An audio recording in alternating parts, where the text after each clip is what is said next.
After that, it's up to a jury to decide if these 5 men are indeed cold-blooded killers. The show doesn't officially open to the public until this Friday, but as you can see, all the cars are lined up and ready to go, which means it's time for us to hit the road and give you a look. Breaking news here on 12 this afternoon. An NYPD officer has died after an accident on Long Island. They have already deemed this building a total loss, and I'm going to step out of the way so you can see why. Some of which work, others not so much.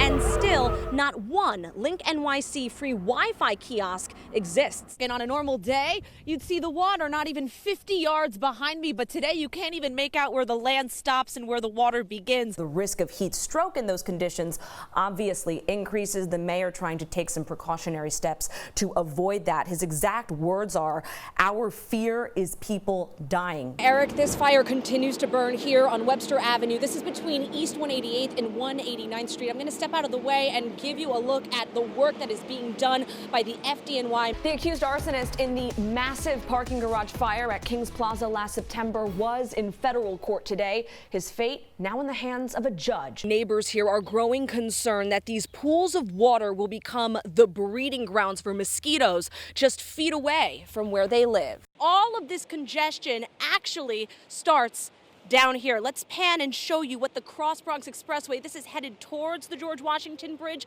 looks like right now. There are a lot of undocumented immigrants here who are tax-paying residents here in the country. They have children here, and they just want to know what's the next step. This is where hip-hop got started, right here in the Boogie Down Bronx. So, of course, we have tons of legends on hand for today. Kid Capri just got off stage. We had Fat Joe, Remy Ma, Cardi B. A cowboy from the Bronx is bringing the rodeo to New York City. AJ Silver grew up in Wakefield, and he found his calling as a professional rodeo trick rider and roper. Whoa.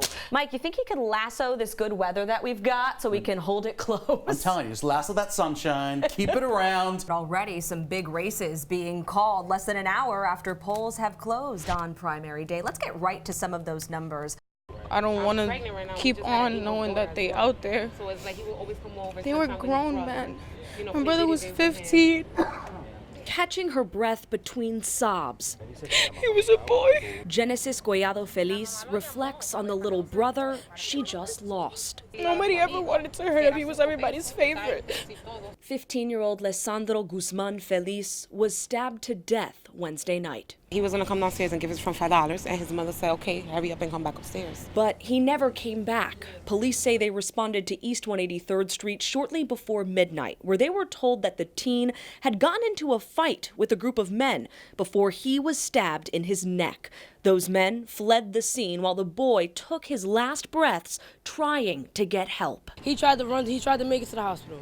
He ran to the hospital and only got to make it to the front of it. Cops say Guzman Feliz was pronounced dead at St. Barnabas Hospital. His heartbroken family left questioning how this could happen, wondering whether his new friends could have had something to do with it. Maybe he was hanging out with the wrong people, and they thought that he was affiliated with them because he's seen them together. We're just trying to figure out who did it, why. We have no answers. In Belmont, Amanda Bossard, News 12 Nightside.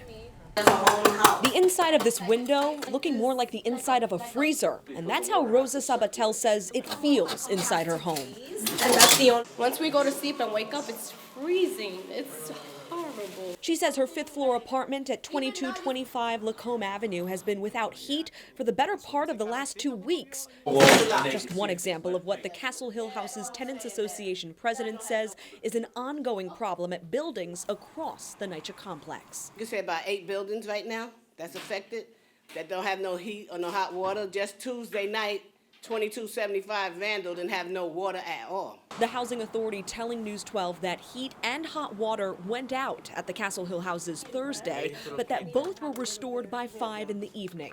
On Friday, Sabatel's apartment was still frigid, with icicles hanging from the windowsill. One window even cracked because of the cold, forcing her to boil water to keep warm and dress her 7-year-old son in layers to go to sleep. I have to have my son in 2 socks, 2 pants, 2 shirts, a sweater to go to sleep in. That's sad. Now, NYCHA did tell us that they did have staff on site here today to address any isolated incidents of a lack of heat or hot water. Sabatel tells us that as of this hour, no one has visited her apartment. At the Castle Hill houses, Amanda Bossard, News 12 Nightside. Suleiman Porgo is all smiles. And I'm happy. I'm so happy, man. Back to work at the very same spot where his job almost cost him his life. 6 people hate me. 1 million people love me. Who's better? His laugh, a sign of the street vendor's miraculous recovery after 6 men beat up Porgo over a purse he was selling in May of last year. They fractured his skull and left him in a coma for 11 days. After that brutal attack, Porgo says that doctors told him he only had a 30% chance of living, and that if he did, he certainly would never be able to walk or talk again. Well, today, not only is he walking to and from work 16 blocks every day, he also says he is happier than ever before. I'm good. I'm better than before. I'm healthy. Thanks to the team at Lincoln Hospital, the 49-year-old was well enough to return to his stand at 149th Street and 3rd Avenue last November, the place where he has set up shop since 2005. Now he's only selling socks and undergarments, the shelves that once held purses left bare. Despite some initial nerves, Porgo says he never doubted his decision Thank you. to go back. You know, I'm a little scared about why stay home? Why change the job? Why don't come over here to show me their love? The effects of the assault still being felt. He goes to speech and physical therapy twice a week. The suspects in the crime all charged with gang assault, something Porgo says taught him how to handle life's blows. Fight with your life. Be happy. That's it. I'm not giving myself down because these people did to me. I'm alive. Where they are. I don't know where they are. What we do know is that this man is right back where he belongs, in the hub. Amanda Bossard, News 12, The Bronx.